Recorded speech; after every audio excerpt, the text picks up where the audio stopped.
दोस्तों एक्सेल में blank data को कैसे रिमूव करते हैं जानेंगे इस वीडियो में। बिना किसी देरी के चलते हैं कंप्यूटर स्क्रीन पे। दोस्तों मैंने डेटा सेट को दो पार्ट में डिवाइड करा है। एक है go to special data set, एक है पावर क्वेरी डेटा सेट। दोनों ऑलमोस्ट सेम ही है, बट मैं यहाँ पे ईज के लिए समझाने के लिए मैंने अलग अलग टैब में क्रिएट कर दिया है। तो दोस्तों सबसे पहले हम समझते हैं कि गो टू स्पेशल की हेल्प से हम कैसे डेटा के ब्लैंक रोज को रिमूव कर सकते हैं। कुछ नहीं करना दोस्तों, मैं आपको इसको दो तरीके से बताऊंगा।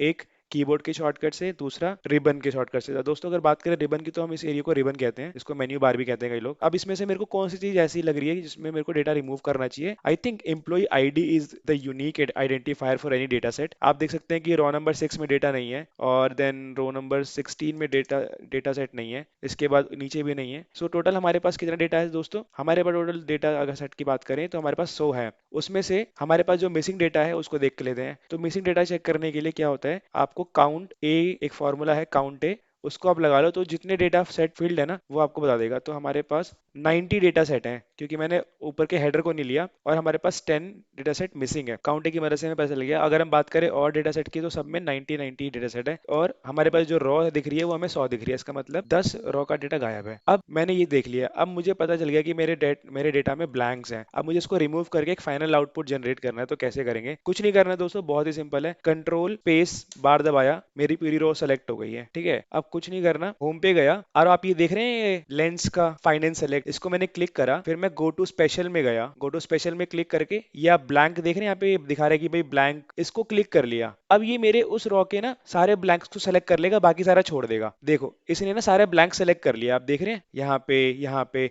बाकी सारा छोड़ा हुआ है ना। अब मेरे पास दो तरीके हैं। पहला तो ये है कि मैंने इस पे राइट क्लिक करा, ठीक है, और डिलीट पे क्लिक कर दिया। डिलीट एंटायर रो, घबराइएगा नहीं, सारी रो नहीं चलेगा, सारी रो नहीं निकालेगा, ये वही रो निकालेगा जो ब्लैंक सेलेक्टेड है। आप देख रहे हैं यहाँ पे सिलेक्टेड है, देन नीचे सिलेक्टेड है ना, तो ये सारी रो नहीं निकालेगा। अब मैं इसे क्लिक करता हूँ, तो मेरे क्लिक करने के बाद ये जो EMP006 है, ये छठी रो में आना चाहिए, ना कि सातवीं रो में। ठीक है, लेट्स डू इट। सो सारे रो ब्लैंक हो गए हैं, अब चले गए हैं। आप देख रहे हैं सारे जो ब्लैंक रो है अब चले गए हैं। तो मेरा जो डेटा सेट है वो 91 पे आ गया, जैसे कि हमारे पास टोटल 90 डेटा सेट था। तो दोस्तों ये तो एक तरीका हो गया। इसको मैं कंट्रोल जेड करता हूँ, फिर मेरे पास ब्लैंक सेलेक्टेड आ गया। अब अगर मैं यहाँ पे जाऊँ डिलीट में, डिलीट शीट रो, यहाँ पे जाके इसने सारा ब्लैंक को रिमूव कर दिया।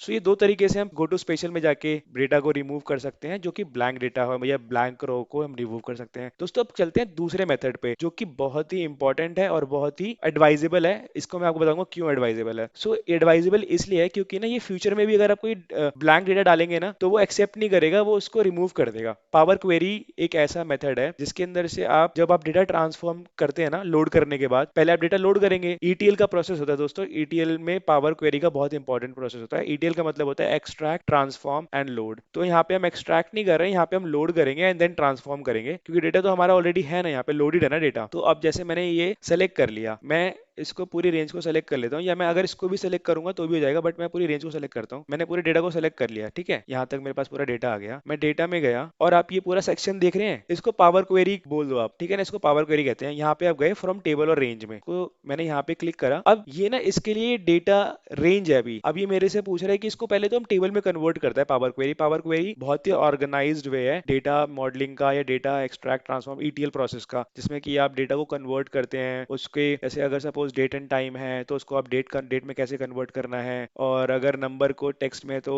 आपको उसको इंट में कैसे कन्वर्ट करना है। And that is in a very standard way, like Excel का वो तरीका नहीं होता, वो पावर BI में भी यूज होता है और भी जगह यूज होता है। सो इसको मैंने अब यहाँ पे ये पूछ रहा है, जैसे मेरे रेंज सेलेक्ट करी, तो my table as header, of course मेरे टेबल में हेडर है, तो मैंने यहाँ पे क्लिक ओके कर दिया। अब इसने मेरे डेटा को ना टेबल में कन्वर्ट कर दिया, और ये पावर क्वेरी खुल के आ गई, जैसा कि अक्सर आप उसमें देखते हैं पावर BI में यूजुअली लोग यूज करते हैं। बट एक्सेल में भी पावर क्वेरी है, और अगर आपने एक्सेल में सीख ली तो आपको पावर BI में भी सीखने की जरूरत नहीं है, दोनों सेम ही तरीके से काम करती हैं। जितने भी स्टेप अप्लाइड होंगे यहाँ पे वो आते चले जाएंगे। चेंज टाइप कर दिया, पहले मैंने सोर्स का, मेरा सोर्स में डेटा आया, ये मेरा सोर्स डेटा है, उसके बाद चेंज टाइप कर दिया मैंने, पहले वो रेंज थी अब टेबल में कन्वर्ट हो गई है। सो यहाँ पे सारे स्टेप्स आ जाते हैं दोस्तों। अभी ज्यादा इसके अंदर डिटेल में नहीं घुसते हैं। सबसे पहले मैं इस कॉलम को सेलेक्ट करता हूँ, और मैं पावर क्वेरी के रिबन में जाता हूँ। ये पावर क्वेरी है, इसमें रिमूव रोज में क्लिक करता हूँ, और इसमें आप ध्यान से देखेंगे तो रिमूव टॉप रो नहीं, रिमूव बॉटम रो बिल्कुल नहीं, रिमूव ऑल्टरनेट रो बिल्कुल भी नहीं, remove duplicates, we are not talking about duplicates but yes remove blank rows. So यहाँ पे मैंने क्लिक करते ही ये मेरे सारे जो नल वैल्यूज हैं, मतलब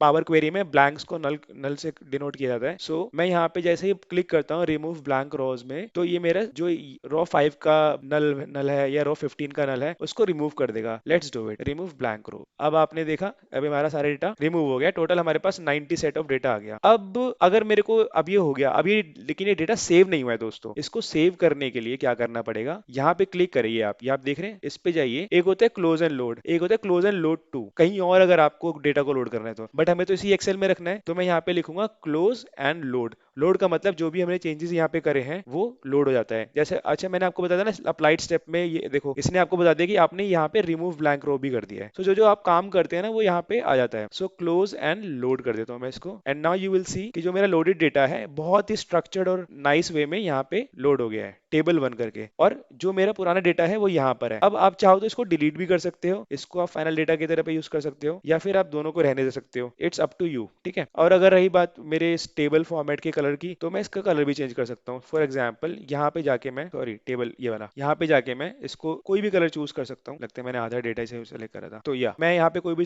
कलर सेलेक्ट करता हूँ। आप भी कोई, आपको कोई और कलर पसंद हो तो आप वो भी सेलेक्ट कर सकते हैं। सो दोस्तों यही थी ये वीडियो कि आप पावर क्वेरी की मदद से कैसे डेटा में ब्लैंक रोज को रिमूव कर सकते हैं, और गो टू स्पेशल की मदद से कैसे आप ब्लैंक रो को रिमूव कर सकते हैं। दोस्तों अगर आपको ये वीडियो पसंद आई तो प्लीज हमारे चैनल को सब्सक्राइब करिए, वीडियो को लाइक करिए, कमेंट करके बताइए आपको और कौन से टॉपिक पे वीडियो चाहिए। Thank you.